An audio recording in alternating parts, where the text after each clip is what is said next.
ಲೋಕಸಭೆಯಲ್ಲಿ ನಾರಿ ಶಕ್ತಿ ಬಿಲ್ಗೆ ಬಹುಮತ ಸಿಕ್ಕಿಲ್ಲ. ಎಲ್ಲ ಒಂದು ಕಡೆ ಪ್ರಧಾನಿ ನರೇಂದ್ರ ಮೋದಿ ಅವರಿಗೆ ಭಾರಿ ಮುಖಭಂಗ ಆಗ್ಬಿಟ್ಟಿದೆ. ಲೋಕಸಭೆಯಲ್ಲಿ ಕಾಂಗ್ರೆಸ್ ವಿರುದ್ಧ ಬಿಜೆಪಿ ನಾಯಕ ಆರ್ ಅಶೋಕ್ ಕಿಡಿಕಾರಿದ್ದಾರೆ. ಕಾಂಗ್ರೆಸ್ ಸೇರಿ ವಿಪಕ್ಷಗಳ ವಿರುದ್ಧ ಆರ್ ಅಶೋಕ್ ಅವರು ಕಿಡಿಕಾರಿರುವಂತದ್ದು ನೋಡಿ. ಈಗಾಗಲೇ 3 ಮಸೂದೆಗಳನ್ನ ಮಂಡನೆ ಮಾಡಿದ್ರು. ಎಷ್ಟೆಷ್ಟು ಮತದಾನ ಬರುತ್ತೆ ಅಂತ ಹೇಳಿ ಕೂಡ ವೋಟಿಂಗ್ ನಡೆದಿತ್ತು, ಮತದಾನ ನಡೆದಿತ್ತು.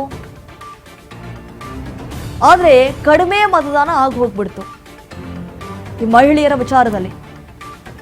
ಮೊನ್ನೆಷ್ಟೇ ಅಧಿವೇಶನದಲ್ಲಿ ಪ್ರಧಾನಿ ನರೇಂದ್ರ ಮೋದಿ ಅವರು ಮಾತನಾಡಿರುವಂತಹ ಪ್ರಕಾರ ವಿಕಸಿತ ಭಾರತಕ್ಕೆ ಪ್ರಮುಖ ಕಾರಣ ಅಂತಂದ್ರೆ ಮಹಿಳೆಯರು ಅಂತ ಹೇಳಿ.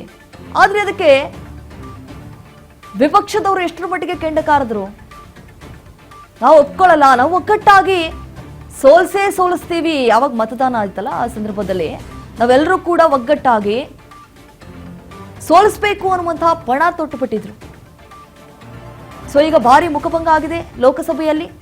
ಪ್ರಧಾನಿ ನರೇಂದ್ರ ಮೋದಿ ಅವರಿಗೆ ಈ ನಾರಿ ಶಕ್ತಿ ಬಿಲ್ಗೆ ಸಂಬಂಧಪಟ್ಟಂತಹ ವಿಚಾರ ಸರಿಯಾದಂತಹ ಬಹುಮತ ಸಿಕ್ಕಿಲ್ಲ. ಎಲ್ಲೋ ಒಂದು ಕಡೆ ಭಾವಿಸಿದ್ರು ಬಹುಮತ ಸಿಗತ್ತೆ ಊಹೆಗೂ ಮೀರಿ ಅಂತ ಹೇಳಿ, ಆದ್ರೂ ಕೂಡ ಸಿಗ್ಲಿಲ್ಲ ಅನ್ನುವಂತಹ ಕಾರಣಕ್ಕಾಗಿ ನಿಜಕ್ಕೂ ಭಾರಿ ಮುಖಭಂಗ ಆಗಿದೆ. ಕಾಂಗ್ರೆಸ್ ವಿರುದ್ಧ ಬಿಜೆಪಿ ನಾಯಕ ಆರ್ ಅಶೋಕ್ ಕಿಡಿಕಾರಿದ್ದಾರೆ.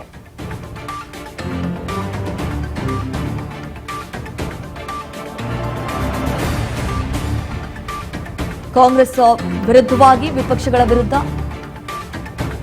ಆರ್ ಅಶೋಕ್ ಕಿಡಿಕಾರಿದ್ದಾರೆ.